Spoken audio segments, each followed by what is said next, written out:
Good morning. I'm John Ruhs. I'm the State Director for BLM Idaho. I appreciate the opportunity to speak with you today about the biggest threat facing sagebrush steppe ecosystems.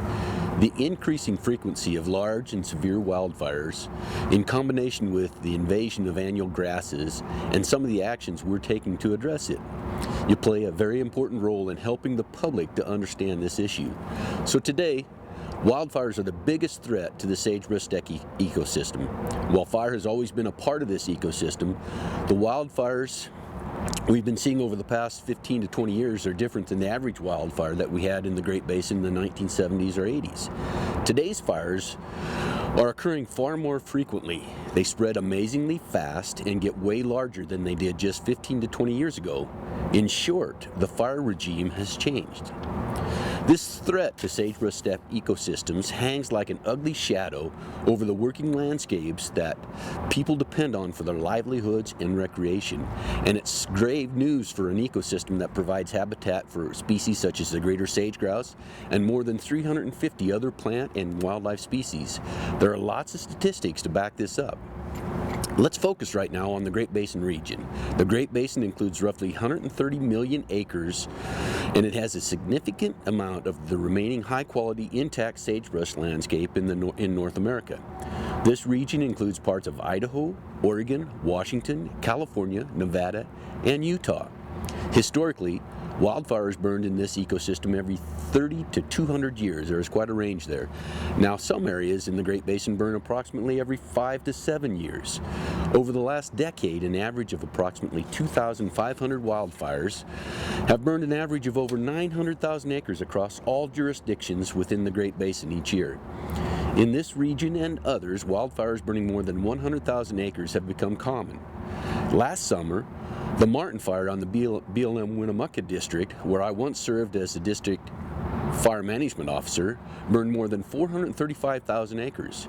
In 2012, the Long Draw complex in southeast Oregon scorched nearly 558,000 acres. Back in 2007, the Murphy complex burned an unbelievable 652,000 acres in northern Nevada and southern Idaho. These are just a few of the dozens of massive wildfires that have struck the Great Basin in the past couple of years, decades. A lot of sharp people have looked into this disturbing trend. No single factor explains the altered fire regime, but the common denominator in almost every explanation is a change in the fuels in the Great Basin.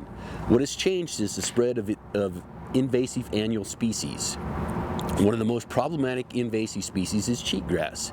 Cheatgrass was brought to North America from Eurasia in the late 1800s through contaminated grain seed, straw packing material, and soil used as ballast in ships. By some estimates, up to 100 million acres in the American West have been invaded by cheatgrass. Cheatgrass outcompetes native grasses for nutrients and water. In addition, cheatgrass completes its life cycle and dries out by early summer.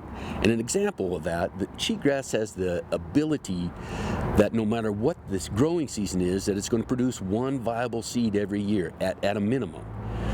That combination of characteristics enables cheatgrass to establish itself and spread very quickly. What's worse, it ignites and burns very easily. Some firefighters call cheatgrass grassoline because of how fast it burns. Cheatgrass seeds drop and work their way down to the soil, where they sit until fall. Precipitation enables them to germinate. Even if a fire burns through an area infested with cheatgrass, it doesn't kill all of the cheatgrass seeds. This helps create larger areas of cheatgrass and increases the risk of large, severe wildfires. With every fire, cheatgrass becomes more dominant and expands its range farther. Unlike cheatgrass, native grass species like bunchgrass takes a few years to recover from fire. These native grasses are at high risk when cheatgrass moves in. Sagebrush also struggles to keep its head above water when cheatgrass moves in, especially after an intense brush fire. Even without cheatgrass sucking away water, sunlight, and soil nutrients, sagebrush takes many years to reestablish. If a second wildfire strikes a site while sagebrush seedlings are vulnerable, you can imagine what happens. Those fragile young sagebrush plants are simply erased, but the cheatgrass marches on as if nothing happens. This is a vicious cycle that's very hard to break. The more fire, the more cheatgrass, and cheatgrass growing in a natural landscape is nature's way of sending a wildfire a friend request, to put it in today's vernacular. The BLM is addressing this problem in several ways. We're taking actions through our Emergency Stabilization and Rehabilitation Program to prevent invasive species from establishing after wildfires by seeding native grasses, spraying herbicides, and using other methods such as livestock grazing.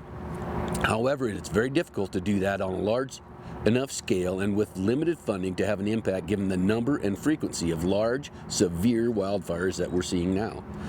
But we're not giving up. The cost of losing more of our remaining intact sagebrush steppe ecosystems is simply too high. Reducing the frequency of large, severe wildfires is critical to maintain sagebrush steppe ecosystems. The President, the Secretary of the Interior, and the interagency land management community all view this as a high priority and have issued direction and strategies to help accomplish that.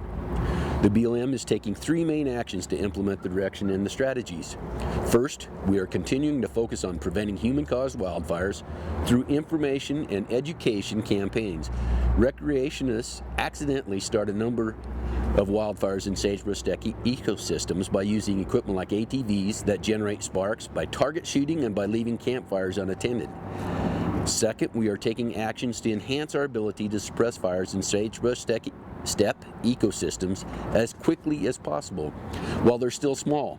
In some types of ecosystems, it's possible and desirable to actually use a wildfire to achieve natural resource management objectives like reducing fuels and improving wildlife habitat, but not in sagebrush steppe ecosystems.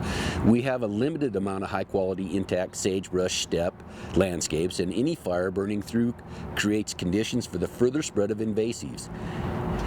In these ecosystems, reducing the risk of large, severe wildfires means suppressing them as quickly as possible and keeping them as small as possible. One of the ways that we do that is through fuel treatments. In 2018, the BLM reduced the wildfire threat on 738,000 acres through fuels treatment. This was an all-time treatment record for the BLM. Fuel breaks are one of our most effective strategic tools. Fuel breaks are corridors across the landscape where grasses, brush, and other rangeland vegetation have been reduced. When a wildfire hits a fuel break, the fire slows and calms down because it has been temporarily denied the fuel it was gobbling up. Consequently, fuel breaks make it safer and easier for firefighters to control rangeland fires. A well-designed and maintained fuel break enables firefighters to position themselves and use their engine and firefighting techniques more effectively to suppress rangeland fires. Fuel breaks work. The BLM has a long list of wildfires that were slowed by fuel breaks, allowing firefighters to more safely and effectively control them. In order to be most effective, the technique needs to be paired with ground crews, or else that's ineffective. So fuel breaks are the same way. You have to have people on the ground to work the fire when it hits those fuel breaks. The BLM is getting ready to release a foundational programmatic environmental analysis which will significantly speed up the analysis that we'll need to do to create fuel breaks on a larger scale. We are envisioning a system of up to 11,000 miles of fuel breaks placed strategically within a 223 million acre area in the Great Basin. We are also getting ready to release a second foundational environmental analysis for the Great Basin, which will speed up smaller analysis for doing restoration work in this sagebrush steppe. This project will make it faster and easier to plan thinning projects, prescribe burns, herbicide applications to kill cheatgrass, and other projects designed to restore sage lands. The BLM has also played a key role in the formation and use of alternative firefighting resources. For example, the states of Idaho, Oregon, and Nevada have created dozens of rangeland fire protection associations. RFPAs are groups of ranchers, farmers, and rangeland permittees who are trained and equipped to fight range fires. The men and women in these RFPAs have the same training and equipment as federal and state firefighters.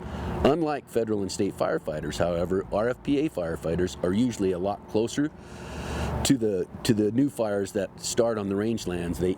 It's where they live. That's where they work. Plus, they know the country like the back of their hands because they are there all the time. Finally, the BLM has enhanced our capability to suppress wildfires quickly by increasing wildfire suppression resources such as super heavy wildland fire suppression engines, high-capacity water trailers, and specialized wildland fire bulldozers. We pre-position these and other wildfire suppression resources in areas with high wildfire danger so they can get to the wildfires and suppress them as soon as possible after they start. In Idaho, the BLM has contracted the agency's first exclusive-use heavy helicopter. This helicopter can deliver 12 firefighters to a new fire rapidly. Once it drops off the firefighters, the helicopter can then hook up a large bucket and start attacking the fire with water almost immediately. It's a terrific tool, and we've already seen some successes with it. While BLM is taking many actions to reduce the risk of large, severe wildfires and conserve sagebrush steppe ecosystems, we can't do it alone. Partnerships with our other federal, state, tribal, and local governments, as well as private property owners and the public, are critical to the success of our efforts. I hope I've convinced you that this is a topic worth writing about and that I've given you some ideas for stories, because you are also a vital partner in our efforts to conserve these sagebrush steppe ecosystems. I hope you enjoy the workshop and learn a lot from it. Thanks again for the chance to speak to you today.